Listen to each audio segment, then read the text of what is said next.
America created the chopper. Low seats, loud pipes, stretched forks, and stripped-down Harleys became symbols of rebellion all across the world. Movies like Easy Rider turned the long fork motorcycle into a cultural icon, and suddenly everybody wanted to build their own version of freedom on two wheels. But something interesting happened when that culture reached Sweden. Instead of copying American choppers exactly, Swedish builders slowly transformed the style into something completely different. Cleaner, lower, longer, more elegant, almost artistic. Over time, Sweden developed a version of the chopper that many riders now consider one of the most beautiful motorcycle styles ever created. And the crazy part is, a lot of people outside motorcycle culture barely know it exists. When most people hear the word chopper, they imagine giant rear tires, flashy chrome, and those massive TV-build bikes from the early 2000s. But Swedish choppers went in the opposite direction. Instead of making motorcycles look bigger and heavier, Swedish builders made them look lighter, slimmer, and almost graceful. The bikes looked stretched like sculptures. Long forks reached absurd lengths. Every line flowed from front to back. Nothing looked random. Nothing looked bulky.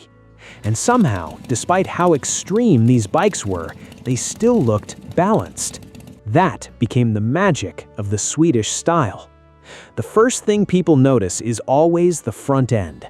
Swedish choppers are famous for their ridiculously long forks. Some of these motorcycles look like they were pulled straight out of a dream from the 1970s. The front wheels sit so far away from the frame that the bike almost looks impossible to ride. But when you see them moving down the highway, the proportions suddenly make sense. The bikes don't look aggressive, they look elegant. That's what separates them from a lot of American TV choppers. While many custom bikes from the 2000s focused on giant rear tires, oversized fenders, and flashy parts, Swedish builders focused on flow and silhouette. The motorcycle had to look clean from every angle. Even the stance mattered. A Swedish chopper usually sits extremely low and stretched out, almost like the bike is gliding even while parked. The handlebars rise naturally with the shape of the frame, the tank stays small and simple, the seat barely interrupts the lines of the motorcycle. Every piece feels intentional. And the skinny look became one of the biggest signatures of the style. Modern custom motorcycles often look massive, huge wheels, wide tires, thick frames, but Swedish choppers stayed narrow. The rear tires were usually much thinner compared to modern custom trends, and that gave the bikes a completely different personality. They looked light, fast, almost delicate. But at the same time, they still carried the raw attitude of old Harley-Davidsons. Those engines already had a rough mechanical beauty to them, and Swedish builders leaned into that feeling instead of hiding it. You can usually see every part of the motorcycle clearly. The engine isn't buried under giant body panels, the frame isn't hidden behind oversized bags, the wiring is often simplified as much as possible. Everything feels exposed and honest. And that minimalist philosophy is a massive reason why these bikes photograph so well online today. A lot of motorcycles only look good from certain angles. Swedish choppers somehow manage to look cinematic from almost everywhere. Front three-quarter shots, side profiles, rolling highway footage, sunset riding clips. The long silhouette instantly catches attention. Even people who aren't motorcycle fans stop scrolling when they see one. And another thing that made Swedish choppers unique was how long the style survived there. In many places around the world, extreme long fork choppers slowly disappeared. Regulations became stricter, motorcycle trends changed. Sport bikes became popular, then baggers took over. A lot of old-school chopper culture faded away or became more commercialized, but Sweden kept refining the style. Builders continued experimenting with radical rake angles and stretched frames long after the original American long bike era started fading. That's one reason Swedish choppers developed such a strong identity of their own. The culture didn't just survive there, It evolved. And over time, Sweden became one of the most respected places in the world for long fork chopper building. One of the biggest names connected to that scene is Ronna Norén from Unique Custom Cycles. If you've spent any time searching for Swedish choppers online, you've probably already seen their bikes without even realizing it. Long forks, clean lines, extremely stretched silhouettes. Their motorcycles became some of the most recognizable examples of the Swedish style. And unlike a lot of show bikes that only exist for photos, many Swedish choppers are actually ridden long distances. That's another important part of the culture. These motorcycles aren't supposed to stay inside a trailer. They're built for the road. You'll constantly see footage of Swedish-style choppers parked at gas stations, riding through forests, rolling down highways, or lined up at motorcycle meets with camping gear strapped to tall sissy bars. That road trip aesthetic became deeply connected to the style itself. The tall sissy bar is another iconic detail. Some of them rise high above the rear fender like metal antennas.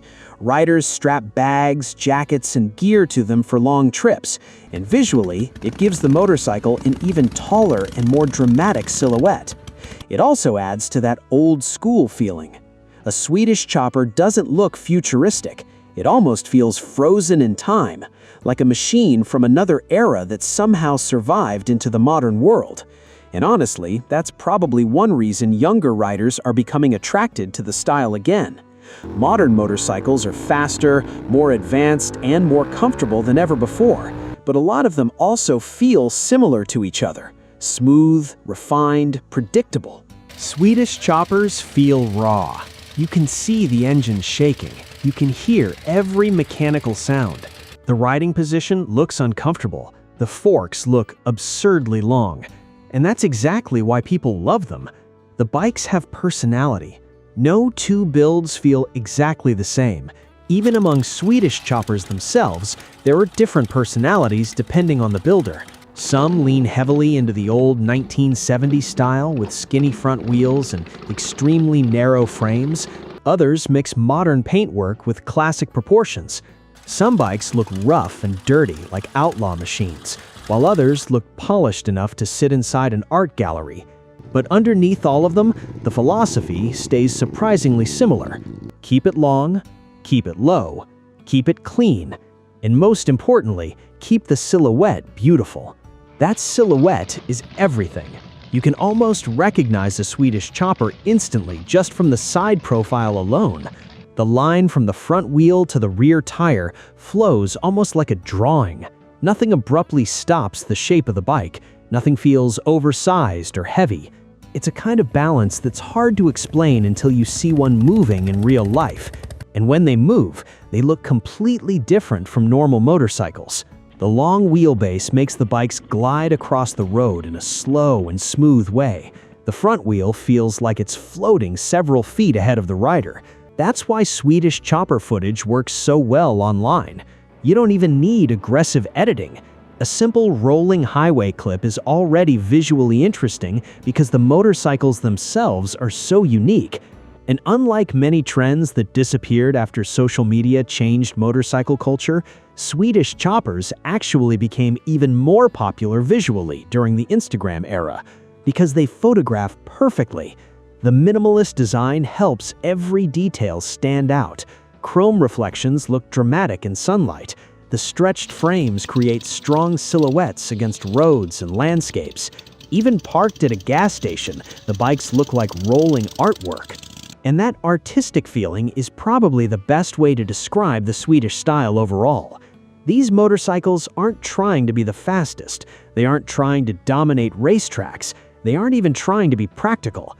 They exist because builders wanted motorcycles to feel emotional, to feel personal, to feel beautiful. And somehow, Sweden became one of the best places in the world at turning that idea into reality. Maybe that's why Swedish choppers still feel so special today.